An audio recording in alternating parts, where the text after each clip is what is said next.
You are listening to the Independent Dealer Podcast with hosts Luke Godwin and Jeff Watson. Welcome to NIADA 2022. Are you blinded from this region right here yet? Maybe. It is a hot and shiny day here, Luke, in Las Vegas, Nevada. It is. It's very temperate, less humid than what I'm used to, so I kind of like it. Yeah. So we're excited for a great couple of days of learning and education down here at NIADA 2022. Yeah, I had a good time last night at the opening ceremony. That was fun, and today getting kind of moving down, but a lot of fun coming up with a keynote speaker. Yeah. Anything you specifically are looking forward to, Luke? I need to talk to some vendors. I've got some issues at the office that need to be taken care of. Some things maybe we're not doing right using their products. I've got a list. I had each manager department bring me a list of things that weren't functioning right within software that we're using. And they're like, can you get this fixed for me? So I've got 4 emails on 4 different things that I've got to get fixed. It's good. You did your homework. You're here to hold some of these vendors' feet to the fire, maybe look at some new ones. I know I'm going to talk to some website people. I'm going to talk to some CRM people. I'm going to talk to some of my current providers and see what new features they have. And I might drop into a couple education sessions. I think we're going to have some tomorrow, maybe a dealer panel to bring to everybody. And I think it's going to be fun because there's not many dealer panels here this year. Yeah. Yeah, yeah. Not nearly enough. So we're going to bring those to you. Stay tuned right here. Talk to you soon.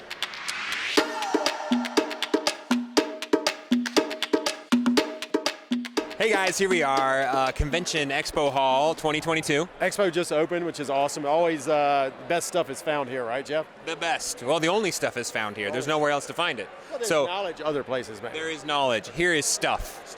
We're going to find the newest and the best stuff, and we're going to bring it to you right now in a little section we call Interesting and New in the Expo Hall. Yeah, it's not the same old vendors. We're talking about people who you've never heard of, right? Yeah, we're going to try to find some people we never heard of. Exactly. Something new, something fresh. So here goes.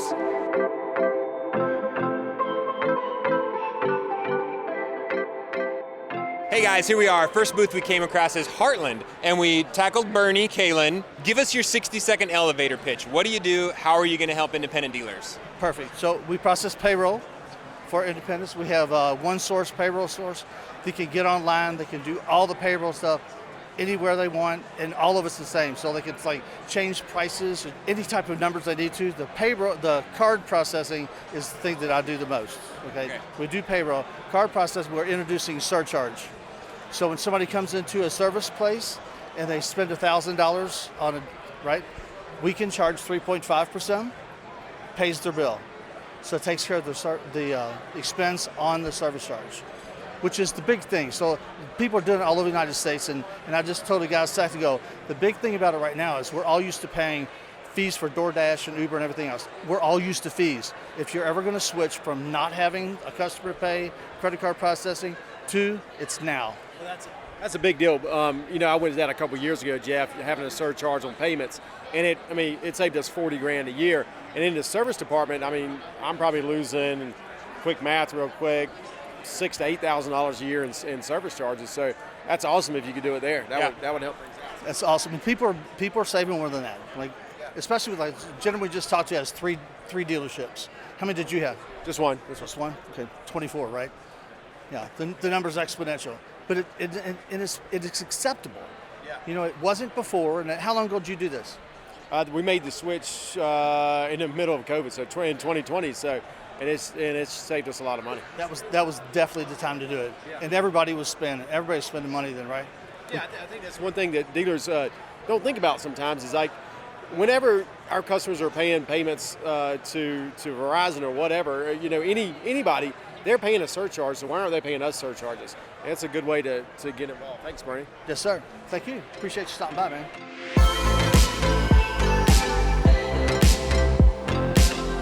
Hey guys, here we are with Jason from SpotAI. It looks like a camera system. Jason, what do you guys do? How are you here to help independent dealers?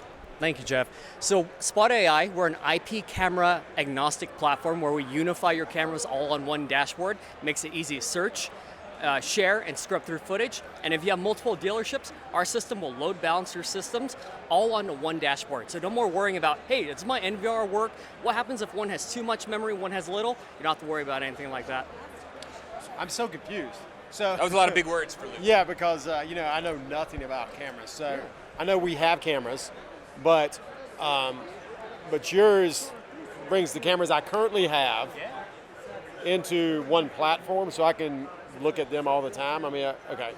Yeah, exactly that. No, exactly that. So if you already have cameras at your place, you don't want to rip and replace. You just want it to work on one dashboard. That's what we do. You plug our box in, it'll find all your cameras, puts it on one dashboard, you're good to go. Takes about 20 minutes. So if I have 3 different locations with cameras. That's right. I can put them all on the one screen essentially, and I can look at them. Yeah. If you have IP cameras, we work with most of them. You plug our box in, 15 minutes, pulls it all on one dashboard, and there you go. That's it.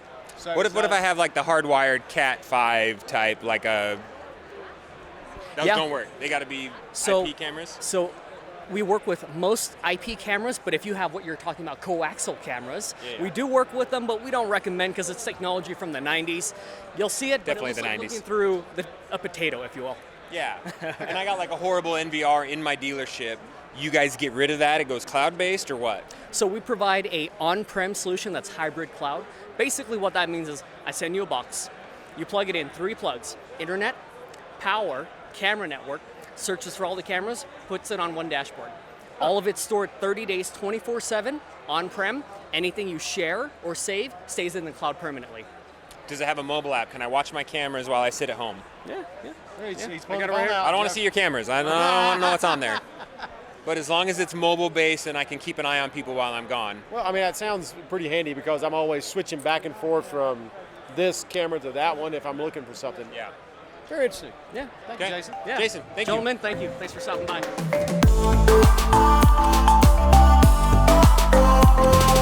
Here we are, guys, at Car Now with Maddie. Maddie's already making fun of you, Jeff. It's probably What I fitting. do. I don't know what she does. Yeah, so what is Cardo?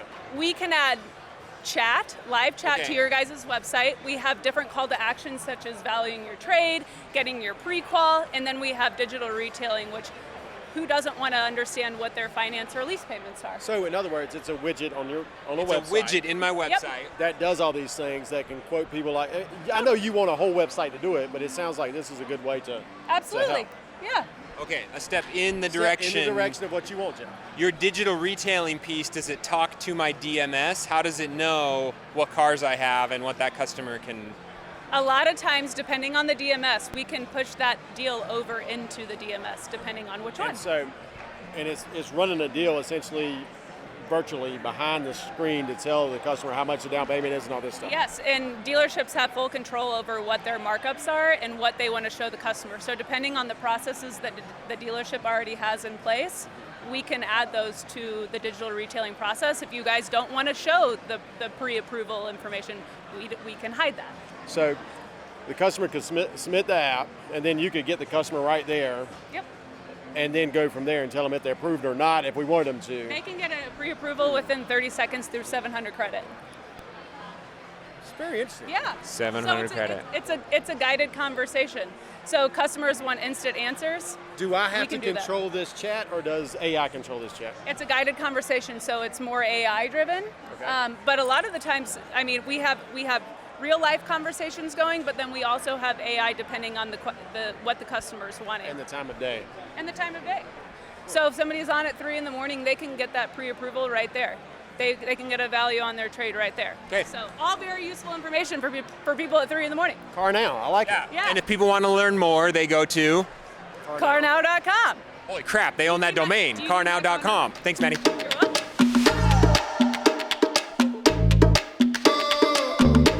Hey guys, here we are with John of Motoix. It looks slick, Jeff. It's slick. You're excited, I can tell. I saw the word AI.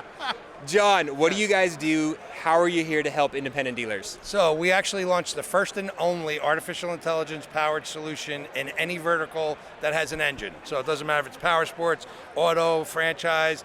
So Alma is actually the AI or digital assistant.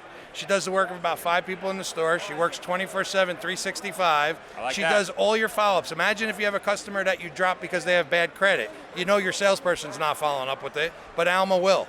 And she has a different AI talk track based on response logic or drip marketing, where she'll follow up with every customer, even if your salesperson doesn't. So on every CRM in this market, and I'm nothing against my peers here, but the two reasons why CRM fail in the industry is because the salespeople don't enter the data, and we don't blame them because they're not paid to, and they don't do their follow-up. Well, you don't have to worry about it anymore because Alma's going to do it. And we don't manage them well enough, Exactly. especially in the independent space, because we don't have enough managers around to get it done, right? So Luke, let me tell you this. What if Alma told you as a manager in real time everything that was happening with your customers as it's happening? So if your salesperson dropped a customer, you get notified immediately. That would be wonderful. Yeah, and it's all real time. I would wonder, all those advertising dollars I've been spending, I'd all of a sudden had all these people that I could sell cars to, and I'd be like, well, why didn't that advertising work before? And it wasn't my advertising, it was my... You nailed it. So one of the biggest things that we found is the average dealer is getting about 1,000 leads a month, but it's like Donald Rumsfeld. You don't know what you don't know. Right. So you're not tracking your floor leads, Right. and you're not tracking your phone leads. Yep. Alma's capturing 96% of your leads, and she's getting them on the floor with a simple mobile app touch, and she documents the CRM. Imagine Alma's literally going to document the CRM for you. Picture this. If a customer goes to your website to submit a lead today, for you, it's going to come in ADH format, go into an email. You got to hope somebody takes it. You get back to the customer in an hour. They say, oh, yeah, I love the car, but can you call me tomorrow?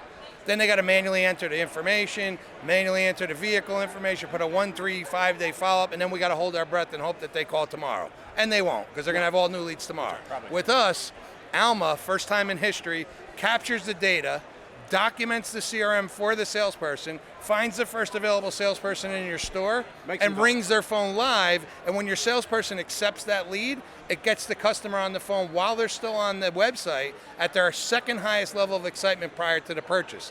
So now you can get them while they're looking at the website, they're excited about it, even if they're tire kickers, raise your appointment rates and raise your sell rates. And even if the salesperson doesn't answer, you can buy an extender for their chair, and it'll shock them if they don't. That's great. Well, it's funny because Alma does a lot of crazy things like that. So if a customer schedules an appointment through the system and they're 15 minutes late or longer, Alma will literally dial that salesperson's phone and say, your appointment's late, would you like to call them now? If the salesperson presses 1 for yes, Alma will dial that customer and document the CRM while they do it. That's pretty slick. It's revolutionary. There's nothing in the industry like it. Thank you. That sounds crazy. Appreciate it. Thanks, John. Thank you. Listen, good luck.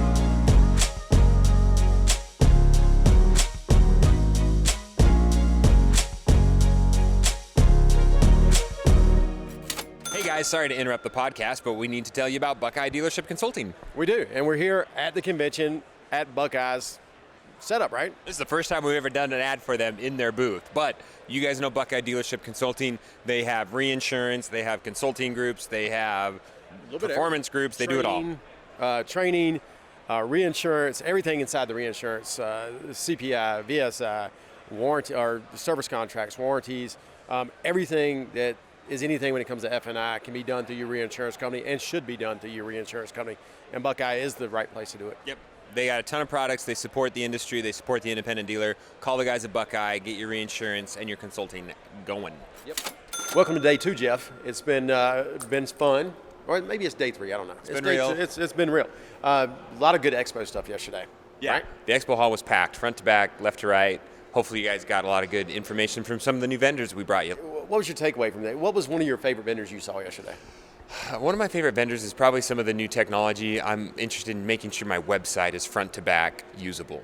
You know, I want to take a step towards the Carvana thing. Everyone knows that listens to me. So right now it's still just a bunch of little widgets, and maybe someday they'll put them all together in one platform, but I might have to just widget it together for a while. Yeah, and I don't think there's anything wrong with the widget if the widget works, right? Yeah. Because if you, I think you're going to get one of two things. You're going to get a bad website where all the things work, or you're going to get a really good website where all the widgets work. So I think it's one of those things you're going to have to figure out. And you're going to pay a ton of money for every little widget vendor. Pay a lot. You know, speaking of that, what do you think a good website costs a month? I have no idea. I've paid $99 a month for a very long time, so I can't get off. You have a bad website. It's worked. Well, you know, I'm paying about $1,000 a month for my website, and I think that it really, to get what you need, you got to pay up. And you know, it was funny. We were walking by the person that provides your website yesterday, and it said, I think the thing was, does your website suck? And you said, yeah, it does. So you I did not say that, but also they have new features. So one of the suggestions I would give dealers is when you come to these things, you visit your current vendors. because I found out that my current website has a feature I didn't know about that they are rolling out new that I can get on board with. I don't have to go pay a new vendor to get that feature. My current vendor just developed the feature. Are you going to have to pay more to get that feature? Not right now. He's going to put me on some sort of a program, but even if I did, it would be marginal compared to buying a whole new vendor. So today, what are we looking forward to? Today we got some interviews with dealers. We're going to do some podcasting. It should be a great day. A panel today. Hopefully we'll roll it out in the next couple of weeks. Should be pretty good. A little mix of lease here, pay here, buy here, pay here, and retail dealers, and I think it'll be very interesting. Yes. More great information from dealers for dealers. Stay tuned.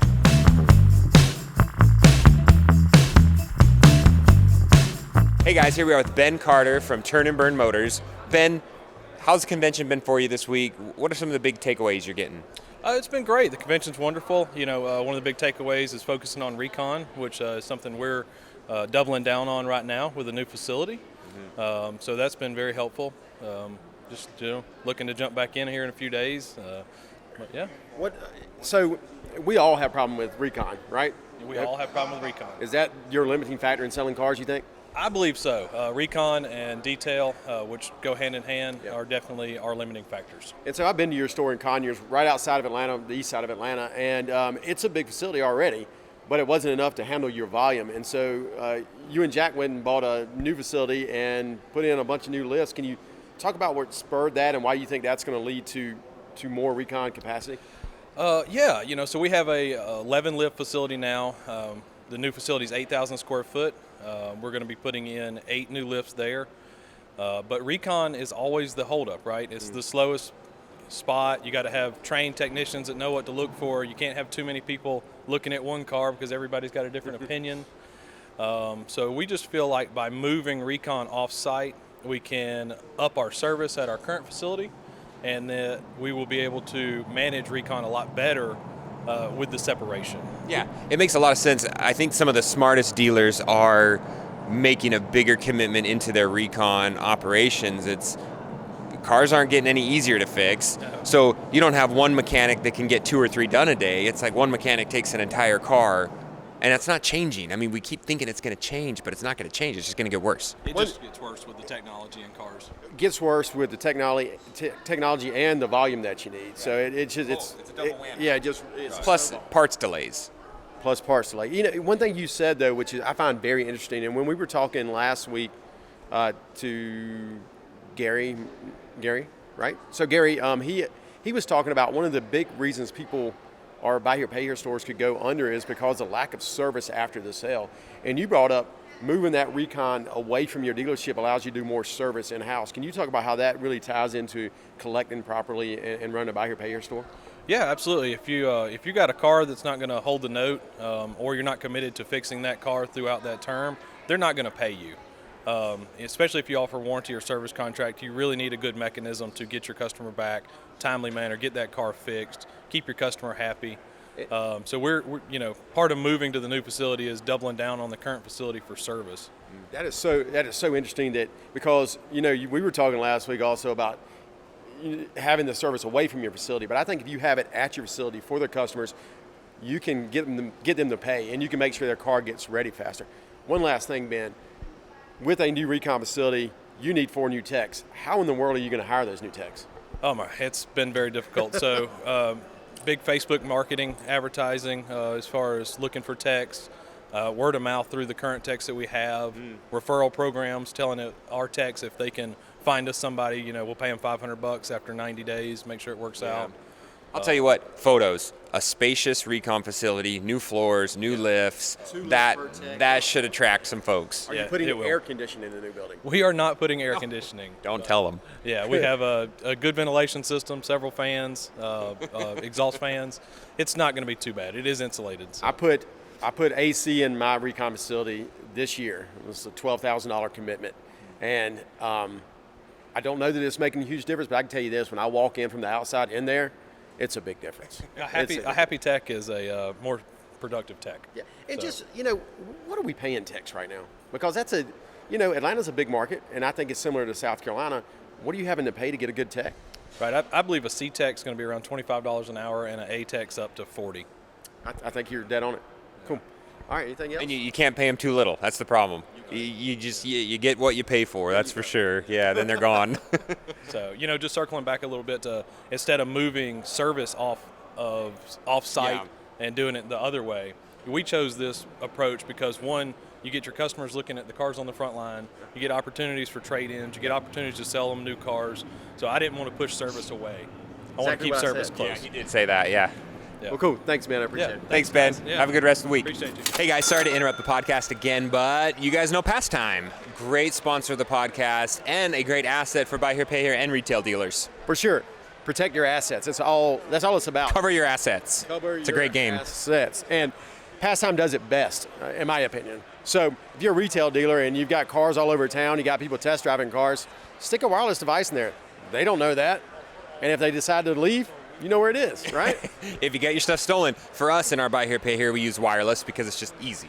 It's just easy to deliver a buy here, pay here unit on a Friday evening or a Saturday because they just plunk, drop the little wireless guy right in the headrest, car's on the road. And for someone like me, sometimes sell really high-end cars, it's the double protection I get with a wired unit and also the wireless unit in case one fails. And sometimes somebody pulls it off. I still got that backup. But I'm telling you, the asset in the buy here, pay here industry is our accounts. Yep. And this technology has made it so much easier for us to do our job. And Pastime, I think, is the way to go. Give him a call. Jeff, we got an NQD nominee person here. nominee. Yes, NQD. Yeah. And so most people don't know what that means. National Quality Dealer. This is Kelly Midget. He's our Carolinas representative, and glad to have him here. Let's talk about your business and what you do in the community kind of got you here. Well, thank you for having me. We're from Manteo, North Carolina. We've got a hybrid dealership. We do about half buy here, pay here, half prime finance. I just kind of stumbled in the car business. I was a detailer, and I was a mobile detailer, and I couldn't afford to have a brick and mortar location. So my idea was to sell one car a month, and that would help pay for the rent. And so now we're selling 20, 25 on average. And we try to be very active in the community. I feel like I've been blessed with more than I probably deserve. And so I just try to give, as much as I possibly can. That is just so refreshing to hear. And how long have you been in the business? Because you're a young guy. I mean, yeah, this is my 12th year owning the dealership. Wow. I started detailing when I was 16 at Lake Norman Chrysler, Plymouth Dodge, Jeep Eagle back in the day, and just detailed my way from Charlotte to the Outer Banks. I was about to say, hold on, you started at Lake Norman, and how in the heck do you end up, 8 hours that way in North Carolina? My dad's side of the family was from the Outer Banks, and so we went every year. We visited, and I just happened to go one year, one summer, met a girl, started a life, and just kind of ended up there. Never thought I'd end up at the Outer Banks, but I couldn't imagine myself anywhere else now. It's hard to get there, Jeff. If you don't know, Outer Banks is like, you got North Carolina, and then you got way out in the ocean. You have It's the East Coast, right? Yes. Yeah. South of D.C., north of Florida, North of me, south. flyover country. Sounds great. What are the things you do in the community that makes you feel proud? And who are some of the organizations you give to? What's great? Our latest and greatest, our favorite now is the After Prom. It's a organization designed. They have a big party after prom every year and keep all the kids indoors, safe, away from the partying and the drinking and the crazy things that they could be doing. They recognize that prom night was a high fatality night for prom goers, and so their aim was to get the kids off the street. So we started off years ago giving away one car at After Prom, and they give away $20,000 or $30,000 worth of prizes. All these kids are going to college. They have a full dorm room. Everything you need to move into a college dorm, they have everything. That's one prize, surfboards, kayaks. And they called me and asked if we would do a car. And I was like, whoa, nobody's ever asked me to give away a car before. That's a big ask. Well, they ask every day. Yeah, well, you're right. But this is a different kind of ask. And I said, well, I thought about it, and I said, let's do it. So we gave away a car. The next year we gave away another car, and now we're up to 2 cars a year. Well, so hold on. So this is a lot of discussion forums a lot of times. I'm staunchly against me giving away a car. We give to another organization that gives a car away. Right. How many have you totally given away? 4, 5 or 6 now. 5 or 6. Well, no, so we did two different years. So there's 4, 5, 6 or 7, somewhere in there, at least 6. That's a lot of money. That's a lot of money. Especially this year. This year was like little harder. it was a little harder. The cars, they're a little bit more expensive. And of course, we go through them. We make sure they're safe, just like they're going to be on the lot. We put a warranty on them, just like they're going on the lot. Okay. And it's one of the best ones we gave away. A girl was literally in tears. Her family had one car, and it broke down the week before prom. And she said, "I'm going to prom. I'm going to get this car." And she got the car, and she was just literally in tears the whole time. These signing cars the are going to papers. teenagers. Teenagers. Yep. Oh, okay. Yep. That's Going good. to teenagers. So that's one of the one of the things to get them to go to this party and stay out of the partying is to win these prizes, To right? win, the more we can have to attract them in there, and the cars have been a big draw. We've seen the numbers go up with the kids that attend. That's our latest and greatest. That's our big one we're doing now. Our biggest one years ago was, and we gave away a car. We auctioned it off at for the Hotline. Is a women's shelter. It's a local women's and men's alike, I reckon, abuse shelter, and they would do a Christmas tree auction every year. And what you do is you go in and decorate a Christmas tree with all these different things. Could be gift cards, could be whatever. Well, we put a car under ours, and the car had to stay outside, obviously, but they auctioned it off, and that was a big one that year. That's so neat. What you do for your community is wonderful. I mean, we all do a lot of things, but to hear these NQD nominees, and how much they give back, and this is what small business is about, right, Jeff? Right. That's why he's a quality dealer. Quality dealer. Everybody needs to strive and aspire to be as involved as you are. Thanks, Kelly. Yeah, thank you. Appreciate you guys having me.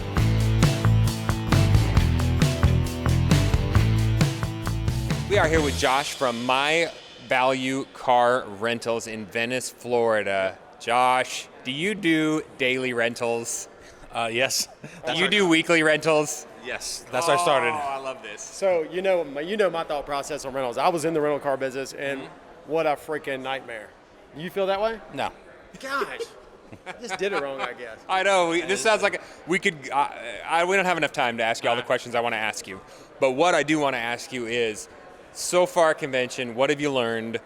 Any key takeaways you're taking back to your dealership that you can share with us? Well, I learned about different websites you can use to help promote your cars, because I'm in the rental business, so I'm just learning about the selling business, because after renting for a year or two, you need to get rid of them. So that's why I'm here, to try to learn that kind of stuff. So I'm learning a lot of stuff about different ways to get customers in your door to buy them. You know what I mean? Different ways to market them. Yeah, Right? that's where you make your money in the rental car business, is when you can sell those rental Exactly. cars. Because I used to do that. I used to have a fleet of Toyotas, Corollas, and Camrys. Yep, that's and what it you was do. great. I mean, it was wonderful until I lost my insurance and had too many lawsuits because of people crashing my cars. Florida's laws are probably a little different than the crazy South Carolina laws. But that's, I mean, it's like you're like a hair away from leasing, right? I mean, like, it's a hair away from leasing a car, because if I understand it, you're taking payments daily, weekly, monthly, whatever. I still own the car because it's a rental company, but then once I've used that asset to the point where it's about ready to blow up, I'm going to sell it, my residual, and make a bunch of money at the end. There's one main difference between the leasing and the renting. It's that 30-day number. Yep. If it's less than 30 days, it has to be rental. If it's over 30 days, it has to be a lease. So I had a guy in a car, right? Hit day number 31, got in an accident, didn't rear out his contract. Guess what the insurance company said? No. We're not paying for it. Yeah, I've seen that. So I would go repo a car on day number 30 if they don't bring it back. Yeah, or give them another one. What do? Swap them out? Yeah, well, no, they just have to sign the contract, that's all. Yeah, you just got to roll them over Yeah. to a new contract. Yeah, that's all it is, all about the paperwork. Yeah. So cool. There's a lot of rules with rentals.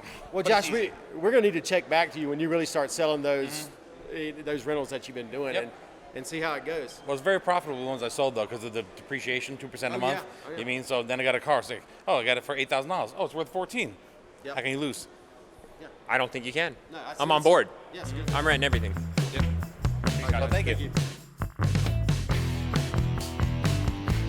Okay, so another dealer here, Farah, and you're from Mesa, Arizona, correct? Correct, yeah. Awesome. So first time to the It is. Ah. My first time. our first timer here.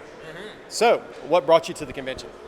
It's time to kind of get more involved and speak to other dealers, and just there's challenging times right now in Yeah. this industry and our country, and it's just time for us to kind of reach out. Yeah. So how long have you been in business? About 10 years? 10 years. Yeah. Wow. Okay. You made it. Past the you're 10-year good. hurdle. Yeah, you're you're fine. good. You don't need to be here. Right through a pandemic and everything. We're okay. What's your business model? What do you mean? Like, are you buy here, pay here, you retail, or? We do point of sale, primarily with subprime customers, but we're kind of really trying to expand to really provide a service to all our customer base. So one thing that I found interesting that you have an all-female sales staff. Now, people know that I've had female salespeople, and I love them because they're great. They relate. They're not threatening. Talk about how you got to that, and is that, do you tell people that, hey, this is how you need to do it? You think? Well, I mean, I think it's what works for me, and it's something that's authentic for me. Right now it's all females. Obviously, we're try to be diverse and include everybody, but especially when you're coming in terms of financing, and our leadership is also women. It's a good model for our customer base. Women are a very large, significant part of car buyers, and it's important that we represent them. I grew up in a single family, a single mother, and she raised me, and so it was. I have a soft spot for single mothers, and it's a lot of our buy here, pay here customers are that. And then I had a sales lady that was like that. She was so great. The best salespeople I've had have been females. You can relate. You can say whatever you want and get away with it for the most part. I mean, it's just so easy. But how do we attract them and keep them in our dealerships? Because my issue is that the female salesperson, they've got a lot going on. They got a lot pulling them all directions, especially if they have kids or, how do you get them into the dealership and keep them there? It's about being a good place to work. Dang it, that's my problem. All it is, right? It's about being a good place for women who want to be there and feel empowered. And that's not just women, that's anybody, but understand that these are, potential mothers, and have, there needs to be a little bit of flexibility with that, understanding that. 3 mothers working for me right now. And that's huge, the flexibility, because you never know when your kid's going to be sick. Or have to go to baseball practice. Or got in trouble at school and you got to go to school to figure it out. It's about flexibility, I think. And you deal with it because you're a mother as well, I'm sure. And if you're not, you've been around a bunch of mothers. So you get it and you understand it. It's hard sometimes for you and I to relate to that. Yeah, it's like 50% of our workforce, I mean, it's honestly, and it's the same thing. You could talk about how do you attract diversity, and it's just being a good place to work where you value it. We talk about those things at our store. We just had Juneteenth, and we commemorated Juneteenth, and we talked about it. And that's just really the future of where it needs to go. You just need to be an inclusive place, and they come, right? You attract who you are, and if you want good talent, you got to be a good place. So there's so She's cutting me deep. She is cutting you deep. And what's crazy is that people want to buy from who they look like and talk. So if you have a very diverse, you can attract all buyers, and it's. We have every minority represented at our store right now. Every single one. We have Spanish speakers, and we were just talking. It's not just having that one Spanish speaker. We have 3 right now, and it's a team. So when someone who only speaks Spanish comes to our dealership, we can properly support them. Not just that one person who, and it's for service issues, for signing, for financing, that we can communicate effectively. I've never gotten into selling a lot of Spanish-speaking people because I've never been able to hire and keep a Spanish-speaking person, and it's scary, right? It's scary. It's your culture. Selling cars to people that you can't communicate with because you don't know the language. And that's, again, we're having a good team and training well kind of comes into place, but the market's there, and we all just need to kind of keen up. Very nice. I like it. I'm recommitted. Yeah. Thank you. My pleasure. Thank you, guys. Dealers helping dealers. Please leave us a review and subscribe. The Independent Dealer Podcast.